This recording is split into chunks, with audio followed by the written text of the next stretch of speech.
In an upscale restaurant, a black male server helped a white female billionaire who had collapsed drunk at the bar. But the next morning, he was unexpectedly fired, accused of violating privacy through an email sent under her name. In pain and silence, he accepted the loss, until she woke up, watched the surveillance footage, and, after a crucial day of processing, decided to find her way to his modest apartment. His quiet act of kindness was repaid in a way no one could have foreseen. Before we dive in this story, let us know where you're watching from. We love to hear your thoughts. Light rain traced soft, fleeting lines across the tall glass windows of the upscale Japanese restaurant, casting a mist-like veil over the city's central street, now deep in its late-night slumber. Inside, warm golden light spilled outward, drawing delicate streaks across the damp sidewalk. The atmosphere was hushed, serene. Only the gentle murmur of jazz wove through the air, accompanied by the subtle clinking of glassware as Derek meticulously wiped down the bar. Under the dim glow, his dark skin stood out with quiet dignity. He was young, but his eyes bore the weight of someone who had learned to observe deeply. Focused, silent. The barback uniform he wore was a dark charcoal gray, worn at the seams, the fabric at his shoulders a shade lighter from age. But his movements were precise, clean, practiced, as though he were part of the space itself. From one shelf to another, his hands skimmed along the polished counter. Even in the stillness of a slow night, his gaze never stopped scanning. Tiny smudges, crooked stools, every small flaw noticed and addressed like second nature. Derek believed kindness began with the smallest acts, like keeping a space orderly and quiet, even if no one was watching. Then the glass door hissed open with a cold gust, tearing through the calm. Charlotte Whitman, a woman in her early 30s, stepped in. Her ivory Italian designer dress clung to her skin, soaked from the rain. Her perfectly styled brown hair had collapsed into wet strands hanging across her face. A sleek, black leather purse slipped from her shoulder and dropped with a dull thud to the marble floor. Her balance faltered pitifully. The scent of expensive perfume couldn't mask the heavy odor of sake that trailed behind her like fog. She'd clearly had too much to drink. Her eyes, lost, unfocused, drifted through the upscale dining room, a space she should have belonged to, yet now looked utterly foreign to her. Each step seemed to cost her effort. When she reached the bar, her knees buckled, and she collapsed onto a stool with a heavy slump. The chair groaned beneath the sudden weight, a sharp squeal of protest stretching into the silence. Charlotte tried to steady herself, reaching out with trembling fingers toward a water bottle on the counter. Her fingertips brushed the cold glass, but her intoxicated senses betrayed her. Suddenly, her black high heel caught on the chair leg. A dry snap echoed in the quiet room. She lost balance entirely. Her body fell hard against the marble floor, sliding briefly, the ivory designer dress soaked in sake, now blotched across the white stone like a spreading wound. A nearby glass tipped over, water pooling beneath the bar, catching the overhead light with a sterile gleam. Charlotte lay there, breath heavy, eyes shut tight as if trying to block out the reality unraveling around her. Derek had seen it all. He stood frozen, glass in one hand, cloth in the other, unmoving as a statue. His muscles tensed, his throat tightened. Outside, the rain whispered against the windows. Inside, only Charlotte's labored breathing broke the silence. Derek swallowed hard, looked at her, then at the empty bar. No one else was around. He could ignore it, pretend nothing happened, go back to polishing the bar. That would be safer. A black man working the night shift in a place like this was expected to stay out of sight, keep to his lane. How many times had he been told to know his place, to avoid interfering, especially with someone like Charlotte? A powerful white woman, even in this vulnerable state, still carrying the aura of privilege. Fear clawed at him. If he made the wrong move, if someone misread the moment, he could lose this job, a job he valued deeply. Opportunities didn't come easily for people like him, people who were often doubted, questioned, watched. His breath grew heavy. His heart pounded so hard it felt like it might split his chest open. But then he looked at her face again. pale, motionless, fragile. And what he saw wasn't a VIP guest or a symbol of a different world. He saw someone human, someone in need. That instinct to help, to do what's right, had always been the strongest force inside Derek. Stronger than fear, stronger than any rule he'd been taught to obey, stronger even than the injustice he'd carried in his bones. He took a quiet step forward, carefully, respectfully. He didn't touch her, just crouched at a safe distance and asked gently, "Ma'am, are you okay? Is there anything I can do to help?" Charlotte gave a faint nod, her eyes still closed. Derek rose and fetched a warm glass of water, placing it beside her with a stillness that felt reverent. He asked for her address, but she could barely form words. Her phone had fallen near her, still unlocked, screen glowing faintly. Maybe she'd been trying to call for help. He tapped the Uber app. Her home address was pre-saved. Outside the restaurant, beneath the dim awning light, rain whispered against the sidewalk. Derek held the umbrella steady, his other hand gently hovering near Charlotte's back without touching her. She leaned slightly forward, one arm hugging her purse against her chest. Her steps were slow, uncertain, but steadier than before. The cold air had begun to break through the fog of alcohol, and the silence gave her space to breathe again.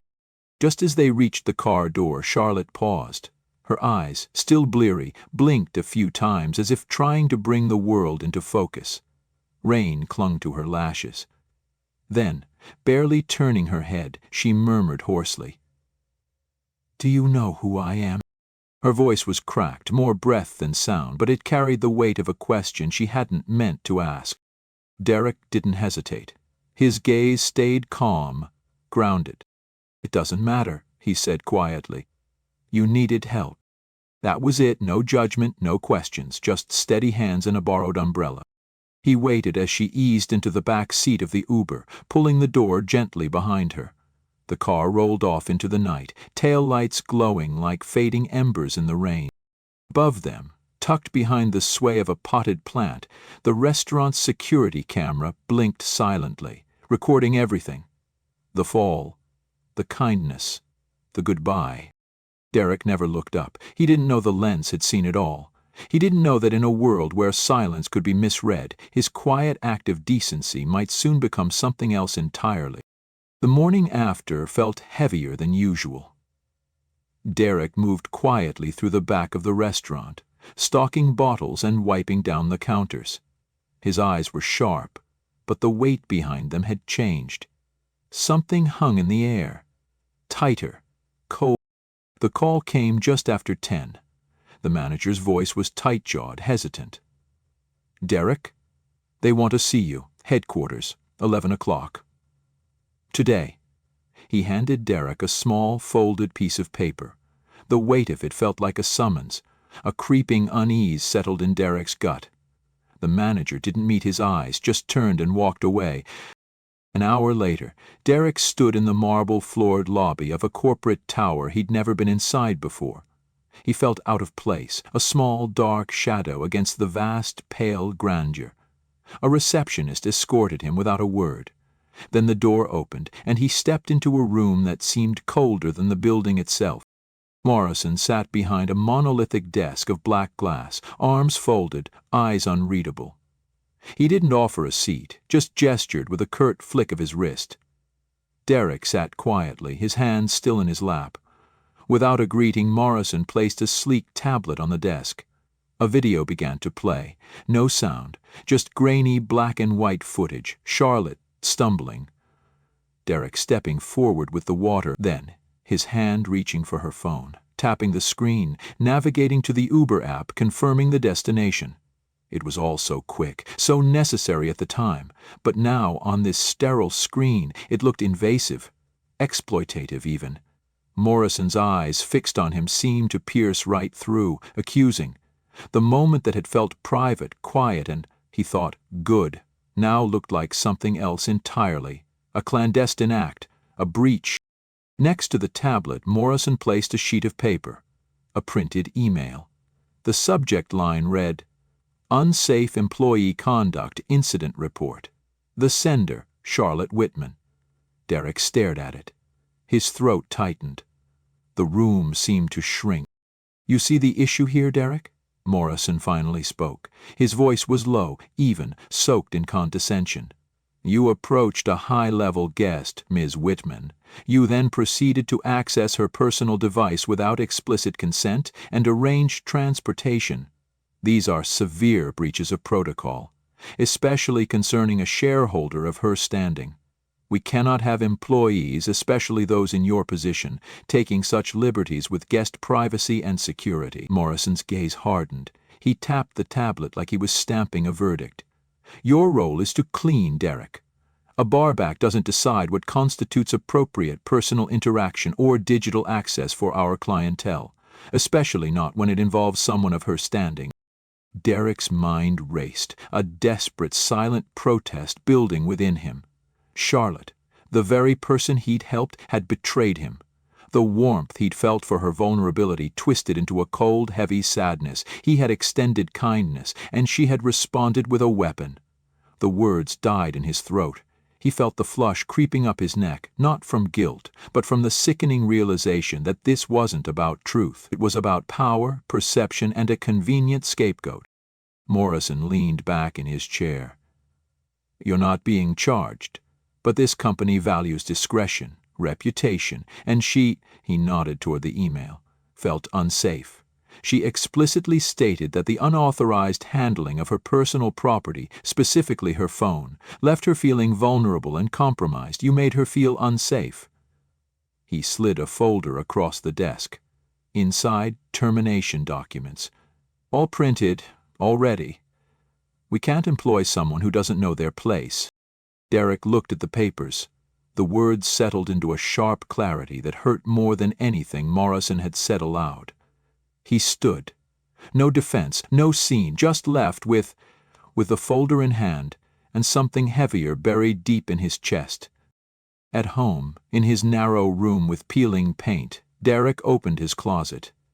His uniform white shirt, black vest, still hung neatly from the hook, a symbol of the stability he'd fought so hard to build. He reached up and took it down. A tremor ran through his fingers. He folded each piece slowly, carefully, with dignity.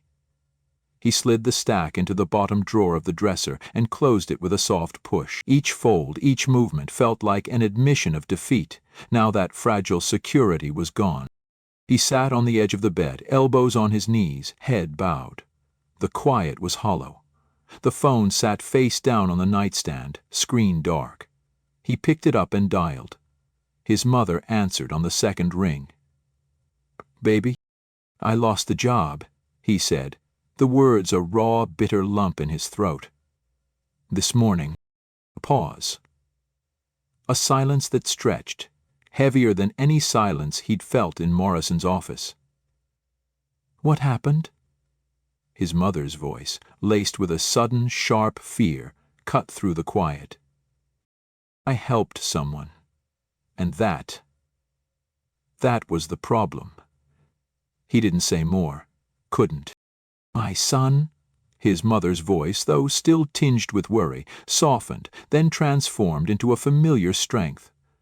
"Kindness is never wrong, my dear. Don't let this harden you. Your mother and the whole family will always be here to bear everything with you." He ended the call gently, let the phone fall to the mattress, and sat back in silence, feeling the kind of ache that didn't swell or sting, just stayed. It was the ache of a heavy burden, newly added, pressing down on his already weary shoulders. Sunlight crept across the marble floor in Charlotte's apartment. The city beyond buzzed faintly. Charlotte stirred beneath the silk throw blanket tossed carelessly over her couch. Her head throbbed with a dull pressure. She sat up slowly, hand pressing to her forehead. Everything from the night before came back in vague outlines, flashes of laughter, blurred faces, and a strange warm voice. Someone helping her into a car? The memory was fogged. She reached for her phone on the kitchen counter. Notifications lit the screen. One caught her eye, an email sent just after midnight. From herself. Her finger hovered for a second, then tapped. Subject: unsafe employee conduct. Incident report. She blinked, read it again. The words sat there, sterile and damning, alleging an employee accessed her phone, violated boundaries, made her feel unsafe. Attached, surveillance footage from outside the restaurant. Her lips parted. She didn't remember writing any of this. She opened the video. There it was, grainy footage in black and white, her body stumbling, collapsing near the curb, a man, him, stepping forward, holding out an umbrella, then kneeling, pulling out her phone, her breath caught. She leaned closer. The screen showed him opening the ride app, entering her address, carefully placing the phone back. His hands never lingered, his eyes never wandered, only clarity, urgency, and caution. She watched the clip again, and then again. Each time, something tightened in her chest. That wasn't misconduct, that was protection. Charlotte knew. She hadn't written that email, but someone wanted it to look like she had. Her pulse rose as she sat back, staring at the screen. Someone had accessed her account. Someone who needed that narrative, needed him gone. And she knew exactly who had both motive and means. Morrison, the boardroom. She had been cornered after a failed acquisition, a deal Morrison himself had championed. She was blamed for the fallout, forced to sign over controlling shares. The contract had been printed ahead of time. That part haunted her. That night she signed her name under pressure was the same night she drank too much, the same night she ended up at the bar, and the same night someone took advantage of her vulnerability again to silence a witness. The man in the video, who had simply tried to help, was now branded unsafe because of a lie linked to her. He had shown her a rare kindness, and in return he had lost everything. The injustice burned. She owed him. She had to make this right, not just for herself, but for him. The following morning, with a clear mind and unwavering resolve, she pulled on a coat, slipped into flats, and grabbed sunglasses. She had an address from the employee file. Just a neighborhood, a building, across from a coffee shop on 90th. A short drive later, Charlotte stood outside a worn-down apartment building. She found his unit number and knocked.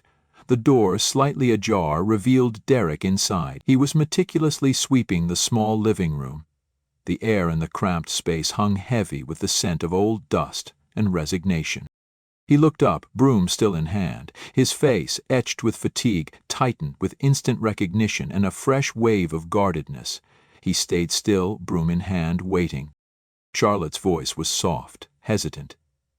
"Derek, hi. I need to talk to you. Would you mind coming to the coffee shop across the street? It's quieter there." He paused. After a beat, he gave a curt nod. "Fine." He put the broom aside, grabbed a worn jacket from a hook by the door, and followed her out. They sat across from each other in the small cafe that smelled of cinnamon and something burnt. Charlotte didn't touch her coffee. Her eyes, behind the dark glasses, locked on his. "I know who you are," he said flatly. His voice was drained of warmth, a shield. "You're here about the job, I suppose. It's done. I lost it." The weight of his defeat hung heavy. "Seems like kindness has a high price these days," he added, a weary truth. "I saw the video," she said, her voice soft but firm, laced with urgency. "I didn't send that email. Someone accessed my account and did this. It was Morrison, I'm sure of it. I am truly sorry this happened to you." A flicker of genuine regret crossed her face. Derek's fingers froze on the paper cup. His gaze sharpened, a flicker of bewildered surprise battling with the deep hurt he still felt. He didn't speak, but the subtle shift in his stillness was palpable.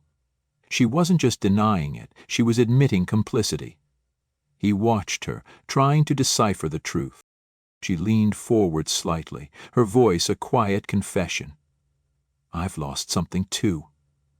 They took my shares, pushed me out of my own company. I was drunk the night you helped me, because it was the night they made me sign everything away, and now you're the fallout.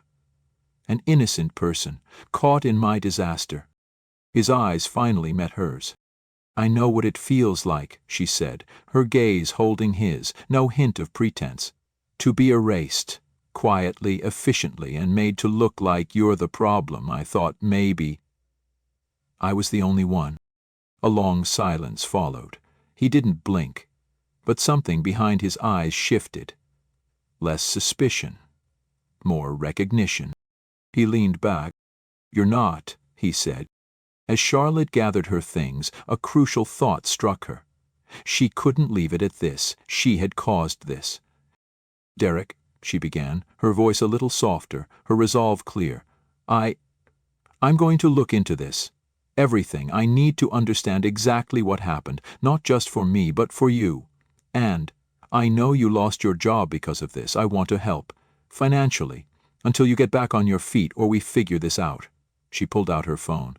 "Would you mind giving me your number, just so I can keep you updated and arrange that?" He looked at her, the offer unexpected, a flash of pride, sharp and bitter, warred with the stark reality of his empty pockets, his lost job, and the shadow of his sister's college dreams. He took a slow breath. Then, with a barely perceptible nod, he gave in to the crushing necessity. He recited his number, his voice low, tinged with reluctant resignation. Charlotte quickly typed it into her phone. "Thank you," she said, her voice genuine, sensing his struggle. "I'll be in touch." Derek merely gave a curt, almost imperceptible nod, a silent acknowledgement that left room for both possibility and lingering doubt, but mostly a quiet acceptance of a compromise he didn't want to make. Charlotte left the coffee shop as the sun set, her relief from being understood quickly turning into steely resolve. She had seen the truth in Derek's tired eyes. They both had lost everything. Now only the truth could bring justice for them and the silent victims like them. She wasn't a passive bystander anymore. The contact info in her phone felt like a fragile key to answers they needed. In the following days, Charlotte threw herself into the investigation, digging through old records for irregularities. She uncovered a network of shell companies linked to Morrison, masking his control. Night after night her study stayed lit, documents and spreadsheets spread before her, exhaustion weighing on her, but determination keeping her going. One night in the nearly empty park, Charlotte waited, tablet in hand, visibly tired but urgent. Derek appeared quietly, scanning the area before standing a few feet away. Without greeting, Charlotte showed him the damning evidence on her tablet, log files, emails, a strategy to replace people like him, not for merit but to silence questions. Derek's silence was heavy, tired but not cold. He finally spoke, revealing his sister had just earned a full college scholarship, a first for their family. He had worked tirelessly to keep her dreams alive. "I can't lose her future over this," he said quietly, his voice carrying a simmering rage born of fear and hope. He asked if they were tracking him. Charlotte didn't answer, but Derek's jaw clenched as he realized the scope of Morrison's reach. "They're not just trying to ruin me, they're threatening her." His silence no longer an option, he looked back at Charlotte. "You can't fight this alone." Charlotte stepped closer, her voice firm but calm. "Silence helps them win. How many more have to speak before change happens?" A long pause. Then Derek nodded. "I'm in." This wasn't just a promise, it was a choice forged by necessity. Their alliance was quickly tested. Charlotte reached out to former employees on Morrison's purge list. Doors slammed, calls unanswered, people vanished. Morrison had severed ties to ensure silence. Derek faced brutal pressure too. Job offers vanished, recruiters disappeared. He knew Morrison was watching. Screaming from the middle. Despite the mounting pressure, Derek kept his sister's future in mind, masking his struggles. Late one night he texted Charlotte. "Something's happened, the scholarship is under review." Charlotte called immediately. Derek's voice was heavy with dread.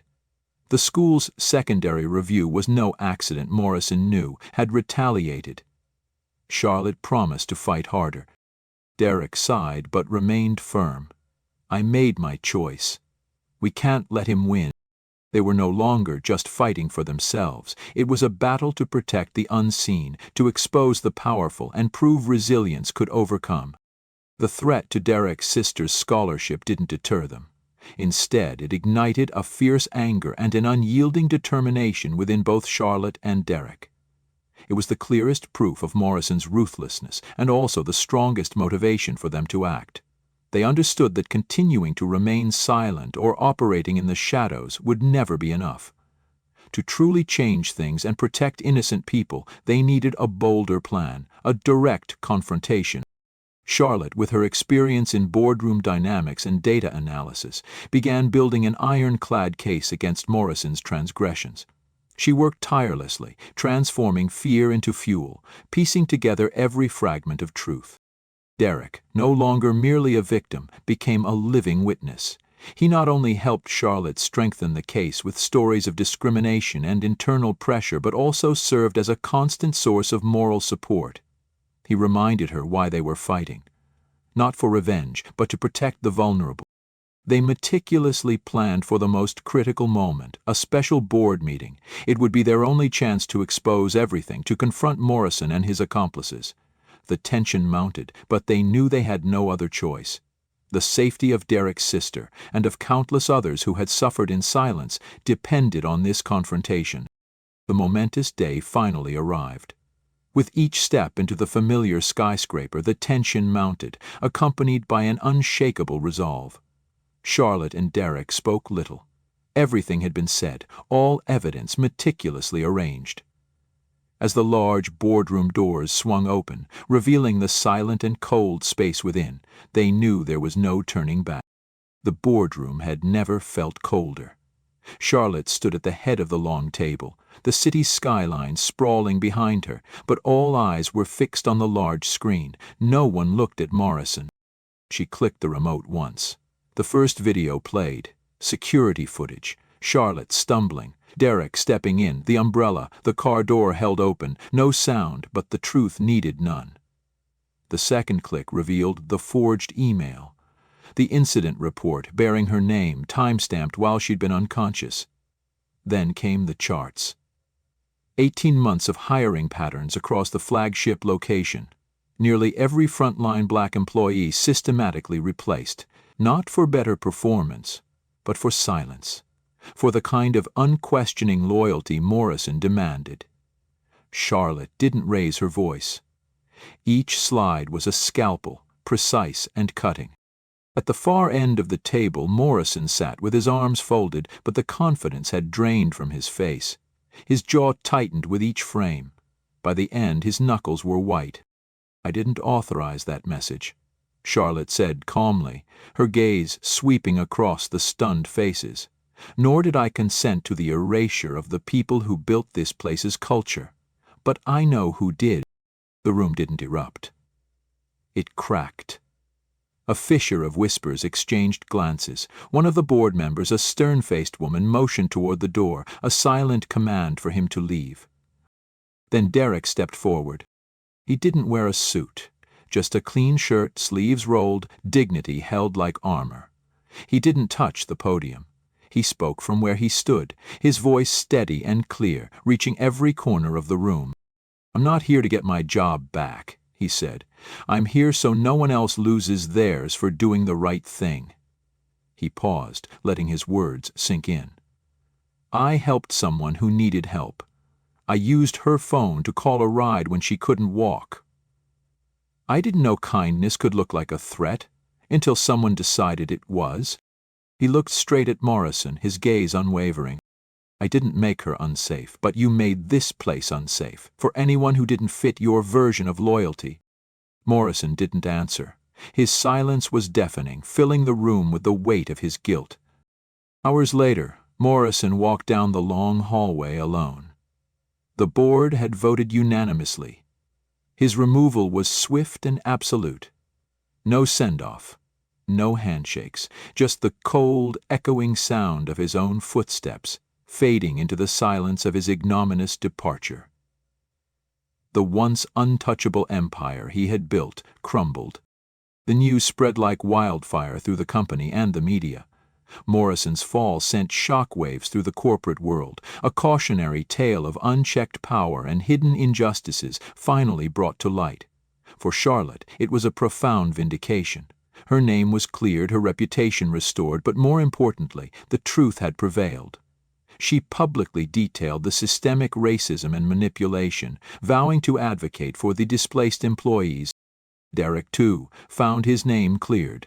The incident report was formally retracted, and his records were expunged. The school swiftly reinstated his sister's scholarship, offering a formal apology. But for both Derek and Charlotte, the victory was bittersweet. They had seen the insidious reach of corruption, the fear it instilled, and the damage it wrought. Their fight was over, but the scars remained, reminding them of the fragility of justice. Months passed. The old storefront in Harlem had once been a dusty shadow, its windows boarded up. Now sunlight poured over scaffolding, brushes moved across vibrant new walls, and a new sign gleamed above the entrance in bold, simple letters: Aura Collective. Charlotte stood beside Derek on the sidewalk, both wearing paint-splattered clothes, a testament to their shared labor of love. She handed him a cup of coffee, and together they watched workers hammer the last plank into place. The air buzzed with energy, not the frantic pace of corporate ambition, but the steady rhythm of creation. Inside there were no gold plaques, no velvet ropes, just warm wood, natural light, and long communal tables built for conversation, not distance. It was designed to feel like home, a gathering place for the community. Derek, now co-owner and manager, sat across from a young woman during interviews, not asking about resumes or past experience in the traditional sense, but about the last time they helped someone they didn't know, about moments of genuine human connection. One told him about carrying groceries for a blind man in the rain. Another had waited hours with a stranger at the ER. He listened intently to their stories. He smiled warmly, and seeing the spark of innate kindness in their eyes, he hired them on the spot. Opening day came like sunrise after a long, dark night. Music drifted through the open windows, a blend of jazz and soul. Children laughed near the sidewalk chalkboard, drawing colorful masterpieces. Derek's mother walked in slowly, unsure, dressed in a soft blue dress she hadn't worn in years, no gloves on her hands, but boundless pride shining in her eyes. Charlotte met her halfway, reaching out with both hands, a silent embrace of shared joy and overcoming.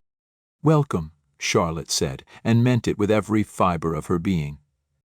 There were no uniforms, no whispered judgments, just people, sharing food, sharing space, connecting. Near closing, Derek leaned against the reclaimed wood bar, watching it all unfold. His voice was soft, laced with a quiet satisfaction, when he finally spoke. "We're not running a restaurant," he said, looking out at the last lingering guests. Charlotte looked at him, her eyes reflecting the soft glow of the dimming lights. "No," she agreed, a gentle smile gracing her lips. "We're building a place where no one has to prove they deserve to be here." The lights dimmed slightly more, casting golden shadows across the room, and in that warm, inviting light, for the first time in a long time, something felt truly whole. The space wasn't just a business, it was a testament to their shared journey, a haven where kindness flourished, born from the ashes of injustice. Join us to share meaningful stories by hitting the like and subscribe buttons. Don't forget to turn on the notification bell to start your day with profound lessons and heartfelt empathy.